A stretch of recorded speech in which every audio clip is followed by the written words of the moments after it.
different results is what change is all about.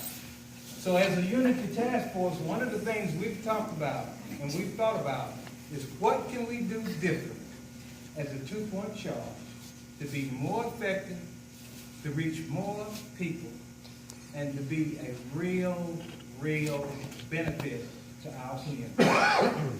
And to grow our church family, because you and I know, if you look at the numbers, both memberships at both churches are growing.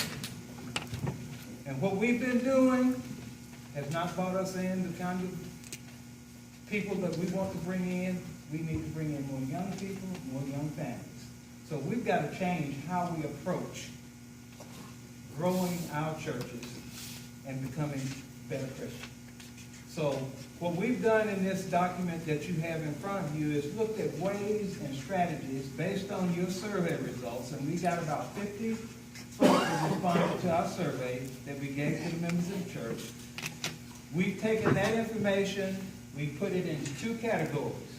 We put in things that what made blending unrealistic and what made it realistic.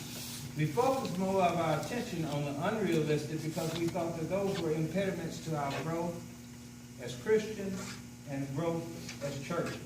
So based on that, we focused our attention on looking at how we could make that two-point charge the most effective, the most efficient, and the best in God's eyes to accommodate what he wants us to accommodate as churches. Now, you've got options. Nobody has made a decision about where we are, what we're going to do, and as a committee, we have not made a recommendation. But what we wanted to do is to give you as much information about the process that we use and how we came about it, and to give you an opportunity through these kinds of sessions to give input, to be part of the process, to open it up to as many people as we possibly could, to be as transparent as we possibly could, because I don't want anybody coming back 6 months from today saying, Ken Thompson said, because I've been in that situation. I had a superintendent one time. He sold me down the river. He was on TV, Channel 2, and he said, Ken Thompson's idea to tear down Dudley High School. Do you know how many people I had in my office every day? I spent 2 full days sending off parents because they thought it was my idea. And we had a committee of about 50 people who were involved in that process. So I want to be sure that the process is truly open and transparent, and everybody has an opportunity to provide input. Everybody has an opportunity to give ideas, suggestions, because, folks, we as a committee don't have all the answers. And we are open to any suggestions and any comments from anybody. That's why this session is so important. That's why your active involvement, don't just sit here, your active involvement is important, because we are still gathering information, and if there are other options out there that we don't know about, that we don't have on the table, these are the kinds of times that we can bring those options to the table. And I don't want you to think that this is a closed process, because it's not. It is as open, as communicative as it can be. You talk to me, we talk to each other. This is not just my church. It is our church. I love this church. I love both churches. I love both congregations. They are great people. And we have a chance to do something that is really special. We have a chance to change minds, influence people, and make a difference in our community that we might not have if we were working independent of each other. So the question becomes, what's the most effective way for us to do it? And how do we do it that we draw others into this sense of enthusiasm that I feel that we can accomplish?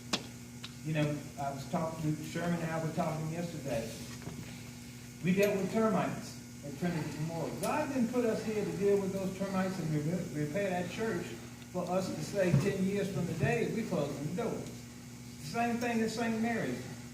Folks, 10 years from today, if we continue on that trajectory, you know what will happen to those two churches? We will close. Because we have older congregations, and I'm a realist. And I said this when we were talking about the store. I'm a real realist. I look at numbers. And our numbers say, if you look in those pews each week that I look in the pews, we're an older congregation. We cannot, 10 years over doing the same thing, getting the same results, continue to think that we're going to prosper and continue to be stable churches. So we've got to do something different. Now, what it is, I don't have the answer. That's why we're here today, and that's why we're having this discussion. What do we do as it relates to unity that will bring us together in God's eyes, with God's purpose, with God's plan as our focus? So, with that in mind, we've got work to do. And we can do it wearily, or we can do it willfully. Mm-hmm. So, these are choices we got to make as independent Christians. And I say, open your heart, open your mind, that God is the focus of all of this, not our own independent, individual kinds of thoughts about where we want to go. Just put God as the key to making whatever decision we make and whatever suggestions you bring to the table. Okay. Any questions about the task force?